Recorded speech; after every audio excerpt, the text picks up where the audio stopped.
Hey, this is Joe from Citrus County Porch Life, bringing you the AA word of the day. And the word of the day is HP as a guide, and HP stands for higher power. And the quote is from the Big Book of Alcoholics Anonymous, page 164. See to it that your relationship with him is right, and great events will come to pass for you and countless others. This is the great fact for us. And here's a daily reflections commentary. Having a right relationship with God seems to be an impossible order. My chaotic past left me filled with guilt and remorse, and I wondered how this God business could work. AA told me that I must turn my will and my life over to the care of God as I understand him. With nowhere else to turn, I went down on my knees and cried, God, I can't do this. Please help me. It was when I admitted my powerlessness that a glimmer of light began to touch my soul, and then a willingness emerged to let God control my life. With him as my guide, great events began to happen, and I found the beginning of sobriety. What a great reflection. I've said it many times during these videos. I had a problem not with God or accepting God. All to my life, my parents and my teachers told me, God helps those who help themselves. In other words, figure it out yourself. And most problems that I had, I could figure out myself.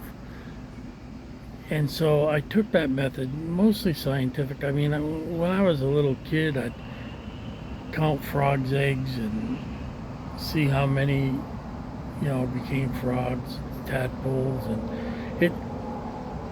I had a really scientific bent. And I had notebooks, and I used to keep measurements of everything, and thought that by learning about things that I could not control them, but no more. And I thought with alcoholism, learning about it in depth, that somehow I could control it and avoid the bad effects of alcoholism. And so that's what I did. I read books on it. All the different, like Wernicke's syndrome, Korsakoff's. I looked more deeply into it, and I learned, about esophageal varices that my grandfather had died of.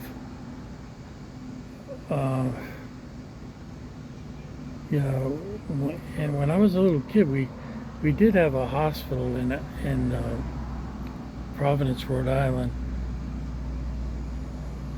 It was called Charles V. Chapin Hospital. It eventually was taken over by Providence College and turned into dorm buildings. But at that time, it housed the great majority of the alcoholics. In fact, it was quite cold in Rhode Island in the winter, and if you saw someone disappear that was an alcoholic, they were spending the winter in Charles V. Chapin Hospital. What do they call it? 3 meals and a cot, and they were happy. And then they got it when the weather got a little bit warmer. They came out and drank outside. I lived in a project. I mean, near a park. On both sides of it were projects. I lived in both of the projects at different times, depending on the size of my family. And that was populated by a lot of alcoholics. And they did have hobos that rode trains. You could see them sleeping near the trains, and when the trains stopped, they'd hop on. And the official name of the Providence New Haven Railroad. So it'd probably get them as far as New Haven, and then they could go on from there. It was kind of like the stuff that you saw in movies. So I decided, well, let me see. Maybe there's something I can drink that won't, have such bad effects on me. So I drank like wine. Like so many kids in the project, I started out with Boone's Farm apple wine. It was really cheap for a bottle, and we, wasn't even close to being able to buy it, but we'd stand outside the liquor store and tell a guy we'd give him a couple of bucks if he bought it for us. And then right in back of that building was a dump, and we figured that was a good place to go and drink because no adults would look for us there, and they didn't. They were going in there. I never saw rats or anything, but they had to be in there. This was a regular dump. And, so I liked it. And so I wanted to continue doing it without any of the bad effects I had seen in so many people. So I'd switch, eventually I'd get that cheap stuff because I was a little kid. I didn't have much money, I'd have to go shine shoes to get money, and some of my friends would share a bottle, and then as my ability to make money went up, I started to work as a lifeguard and could buy stuff. But I found out with the really hard stuff, while I liked the taste tremendously, I blacked out. I thought I passed out, but learned that I was carrying on, but I just have no memory of it. And that was an important point, that there was a difference between passing out and blacking out. And that scared me, that I could be walking, talking. I didn't have a license, so I didn't have to worry about driving, but I thought about it. I thought, suppose I get in an accident and hurt someone and I had no memory of it, that would be the worst possible situation. And so I thought there must be some way to do this, get the good effects and not the bad effects. And I tried right up until I got sober, switching to beer and only buying so much. Well, that didn't work at all.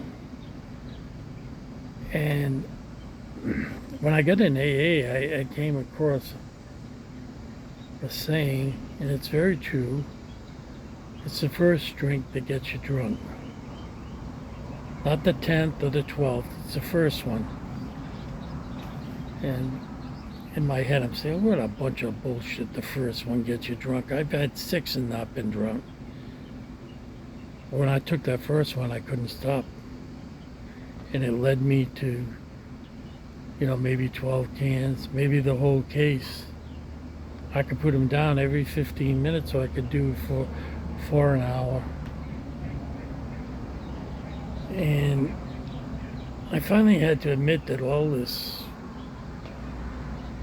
trying to get around the bad effects, because I had my appendix went, and I went in the hospital, and the doctor that opened me up, I can remember, a very kind doctor, Dr. Muhammad Abiri. He said, "You got a fatty liver." I said, "What does that mean?" Because I was very thin. He says, "Well, it's caused by drinking too much alcohol." Of course, I lied to him. I don't drink that much, and he knew I wasn't honest. So that was my first encounter with a physical effect that I thought I had no control over. Of course, I could have stopped drinking, but in my very young hubris, I said, "What does he know? I know my body better than him." And so eventually, developing high blood pressure, and I had comorbidity as a type 1 diabetic, which is not good if you're drinking. Not so much because it's going to raise your blood sugar, but it dulls your senses in your body, and I could go hypoglycemic and not even know it and get into a crisis. So I had to finally admit that I couldn't control this drinking as much as I wanted to. You know, as much as all the notebooks I had taken, you know, measuring how much I drank and everything, and I just had to give in. And so that's what I did, and I was been very lucky that I maintained my sobriety from the very first day when I admitted that. I didn't know the ramifications of it, you know, but, and then when I became a nurse and dealt in psych, I saw the great damage. Many people die of alcoholism. Many ruin their lives and careers. I've seen many very famous people, and I'm so glad I got it. I really thank God every day that I get up. I get up, I have a coffee, I read the Bible, I read my AA stuff, and I am so happy. I'm free. I can do anything I want. I can get in my car and I don't have to worry about being charged with drunk driving. I'm older, so you know I have to be very careful with my driving, but I can do that. You know, I don't go out much at night at all. Except for restaurants that have a bar in them. I've never really been to a bar down here. And I'll tell you, I used to be in one all day.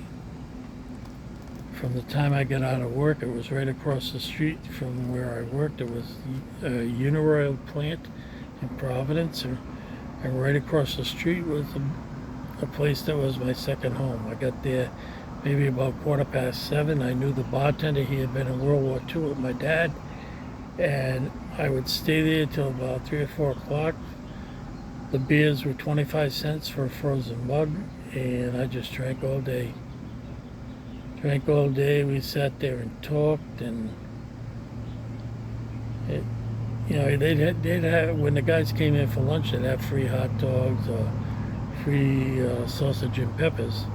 He knew how, the owner knew how to treat his guys, and of course he always had very salty food, so that made us want to drink more. And I don't blame him for anything. That was his business. But eventually those days of visiting that place stopped. And I really liked it. I liked being there. I didn't like the consequences of drinking, but I really liked being there with the pool tables. And I had a TV on all day, and you could sit there and eat. I didn't have to walk to my home, which was maybe about a mile away, and then walk back to eat or go to a restaurant. They fed you, and it was for nothing. So, admitting I was powerless, it says here, I admitted my powerlessness, that a glimmer of light began to touch my soul. And that is so true. So I wish you all a very safe and sober Friday, and we will see you again tomorrow. God bless.